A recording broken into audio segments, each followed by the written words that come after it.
Hello student, welcome to ARK education centre. तो पिछले lecture में मैंने बताया था कि समांतर श्रेणी को पहचानते कैसे हैं और समांतर श्रेणी का सार्वंतर कैसे निकालते हैं। और जो समांतर श्रेणी का जो जनरल फॉर्म था, जनरल फॉर्म वो था a plus D, a plus 2d, a plus 3d, ये था। तो फिर हमने क्वेश्चन नंबर सेकेंड, थर्ड और फोर्थ ये बताया था। तो आज क्वेश्चन नंबर फर्स्ट बताते हैं। तो पहले क्वेश्चन में ये है कि पूछा है कि निम्नलिखित स्थितियों में से इन स्थितियों में संबद्ध संख्याओं की सूची AP है और क्यों। तो पहले में है कि प्रत्येक किलोमीटर के बाद का टैक्सी का किराया, जबकि प्रथम किलोमीटर के लिए किराया 15 रुपया है और प्रत्येक अतिरिक्त किलोमीटर के लिए किराया 8 रुपया है। तो ये हम लोग सॉल्व करते हैं। तो प्रश्नावली 5.1 का क्वेश्चन नंबर 1 का जो पहला है, तो ये दिया है कि जो टैक्सी है तो प्रथम किलोमीटर का किराया, प्रथम किलोमीटर का किराया ये दिया है, ये है 15 रुपया। और ये कहा है कि और प्रत्येक अतिरिक्त किलोमीटर के लिए किराया 8 रुपया है। यानी जब जो टैक्सी है वो 1 किलोमीटर जाएगी तो जो किराया है वो 15 रुपया है, और यदि 1 किलोमीटर के बाद जाएंगे तो प्रत्येक किलोमीटर के लिए 8 रुपये और देने होंगे। तो जब 2 किलोमीटर जाएंगे तो किराया कितना होगा, तो 2 किलोमीटर का किराया तो ये हो जाएगा 15 रुपया पहले का है, और फिर प्रत्येक अतिरिक्त किलोमीटर के लिए 8 रुपया है। तो 15 प्लस 8 ये हो जाएगा 23 रुपये। और फिर 3 किलोमीटर का किराया तो ये हो जाएगा 15 प्लस 8 प्लस 8, तो ये हो जाएगा 31। इसी तरीके से 4 का भी हो जाएगा,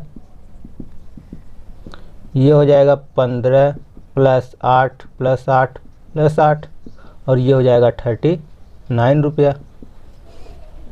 तो ये जो अंकों की श्रृंखला है ये है जो 15, 23, 31, 39।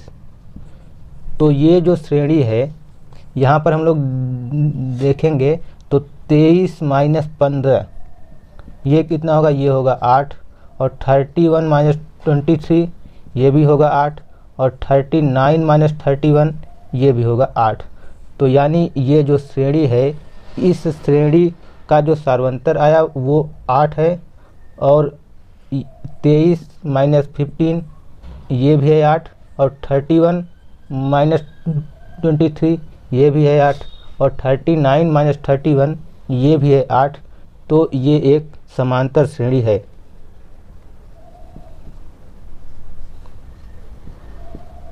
तो ये एक समांतर श्रेणी है।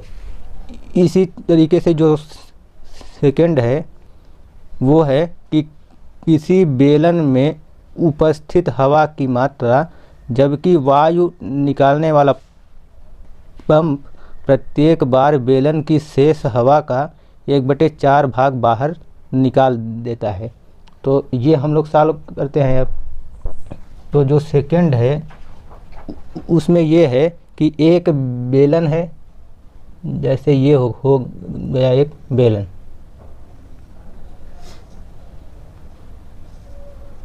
तो बेलन में हवा भरी हुई है, पहले।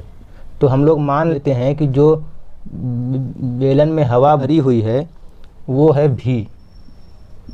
मान लिया कि बेलन में V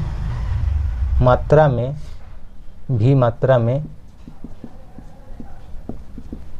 हवा भरी है।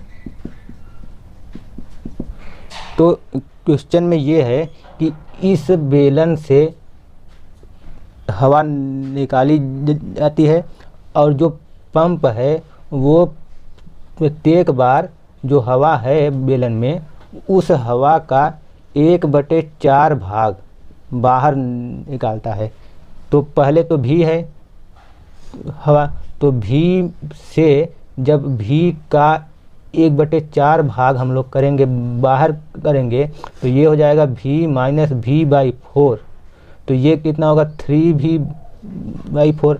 तो यानी जो पंप है जब वो पहली बार हवा निकालेगा तो निकालने के बाद बेलन में 3V/4 हवा रहेगी, और जब फिर दूसरी बार निकालेगा तो 3V/4 है, तो 3V/4 का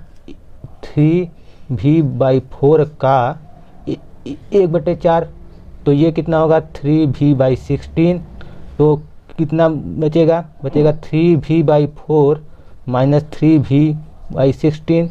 और ये हम लोग सॉल्व करेंगे तो यहाँ पर ये एलसीएम होगा 16 और ये होगा 12V माइनस 3V, तो ये होगा 9V/16, या ये हो जाएगा 3/4 का होल स्क्वायर इंटू V।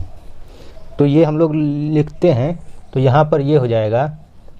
तो शुरुआत में तो जो हवा है वो है V। तो प्रथम बार पंप से हवा निकालने के बाद बेलन में बची शेष हवा, तो ये कितना होगा तो V माइनस V/4। तो ये आया है 3V/4, ये हुआ। अब द्वितीय बार सेम तरीके से लिखना है। ये द्वितीय बार पंप से हवा निकालने के बाद बेलन में बची शेष हवा, तो ये हुआ 3V/4 था, तो 3V/4 का 1/4 हम लोगों ने किया, तो ये आया 3V/16। तो 3V/4 से 3V/16 घटाएंगे तो ये बचेगा 9V/16, या ये हम लोगों ने कहा है कि ये हुआ है 3/4 का होल स्क्वायर इंटू V। तो ये हुआ 3/4 का होल स्क्वायर इंटू V। और सेम तरीके से तृतीय बार हो जाएगा। तृतीय बार ये करेंगे हम लोग तो ये आएगा 3/4 का होल क्यूब इंटू V। ये कैसे होगा तो यहाँ पर सॉल्व करते हैं हम लोग। जब दूसरी बार हवा हम लोगों ने निकाला था तो कितना बचा था, ये था 9/16V। तो 9/16V का 1/4 ये कितना होगा, ये होगा 9V/64। तो ये हवा निकलेगा और ये था पहले, तो कितना बचेगा 9/16V माइनस 9V/64। तो यहाँ से 9V/16 हो जाएगा कॉमन, तो ये कितना बचेगा 1 माइनस 1/4। तो ये कितना हो जाएगा 9V/16 इंटू ये बचेगा 3/4, या ये हम लोग करेंगे तो ये हो जाएगा 3/4 का क्यूब इंटू V। तो ये हुआ तीसरी बार। तो जो हवा निकालने के बाद में जो शेष हवा बची है तो वो हम लोग लिखेंगे। तो वो इस तरीके से एक सीरीज बनेगी। यहाँ पर पहले तो है v, फिर ये है 3v/4 है, फिर ये है 3/4 का होल स्क्वायर इंटू v, फिर ये है 3/4 का क्यूब इंटू v है। तो यहाँ पर यदि हम लोग सेकेंड से फर्स्ट को माइनस करेंगे तो ये कितना होगा, तो ये होगा 3v/4 माइनस v, यानी ये आएगा -v/4।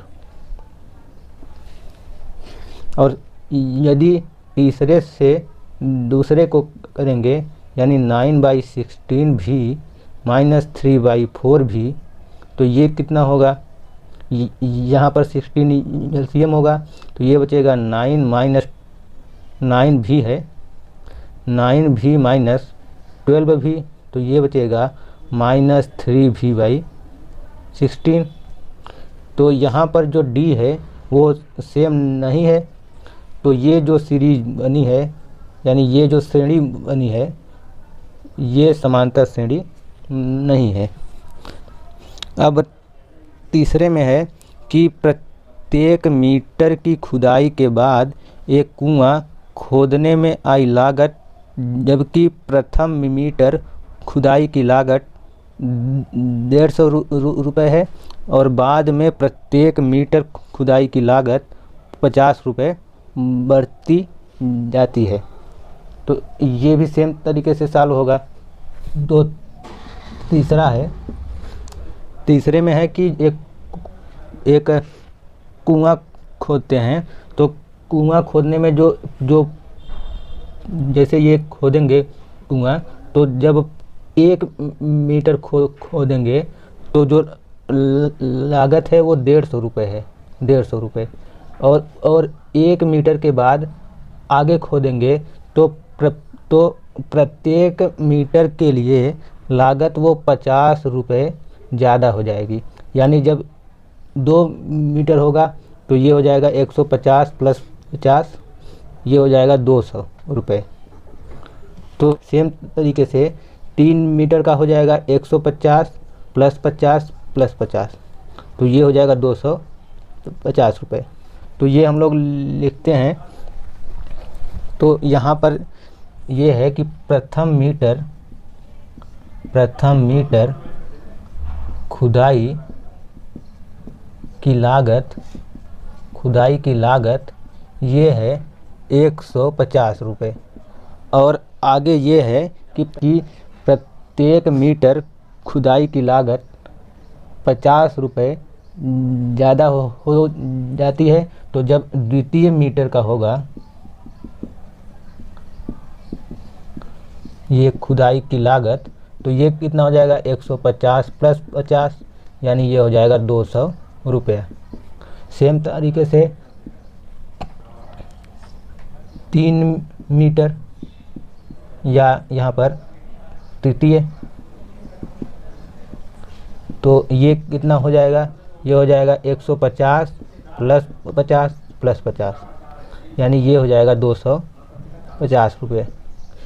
तो यहाँ पर ये जो आया 150, 200, 250 और सेम तरीके से होगा आगे भी। तो यहाँ पर 200 माइनस 150 ये होगा 50 होगा, और यहाँ पर 250 माइनस 200 ये भी होगा 50। तो यहाँ पर जो सर्वांतर है वो सेम है। तो ये जो श्रेणी है ये समांतर श्रेणी है, ये समांतर श्रेणी है। सेम तरीके से चौथा भी होगा। तो चौथे में है कि खाते में प्रत्येक वर्ष का मिश्रधन, जबकि 10,000 की राशि 8% वार्षिक की दर से चक्रवृद्धि ब्याज पर जमा की जाती है। तो यहाँ पर जो मिश्रधन का फार्मूला होता है, तो चौथे में जो मिश्रधन होता है ये होता है P1 + R/100 की पावर n। तो क्वेश्चन में जो P है ये है 10,000 है, और जो R है ये है 8, और जो N है ये हर साल 1 2 3 होगा। तो जब पहले साल में होगा तो प्रथम वर्ष में मिश्र धन, तो ये कितना होगा, तो P है 10,000, तो ये हुआ इंटू 1 प्लस R है 8, तो 8/100 की पावर 1 हुआ। और सेम तरीके से द्वितीय वर्ष में होगा, तो ये हो जाएगा 10,000 इंटू 1 प्लस 8/100 की पावर 2। और तृतीय वर्ष में होगा तो ये हो जाएगा 10,000 1 प्लस 8/100 की पावर 3। तो ये जो श्रेणी है ये आई 10,000 इंटू 1 प्लस 8/100 की पावर 1 है। और नेक्स्ट ये है 10,000 1 प्लस 8/100 की पावर 2, और 10,000 1 प्लस 8/100 की पावर 3, और सेम तरीके से है आगे भी। तो यहाँ पर जब दूसरे से पहले को माइनस करेंगे और तीसरे से दूसरे को, तो जो सार्वंतर होगा वो बराबर नहीं होगा। तो यानी ये जो श्रेणी है ये समांतर श्रेणी नहीं है। तो इस तरीके से जो प्रश्नावली 5.1 है ये समाप्त हुआ।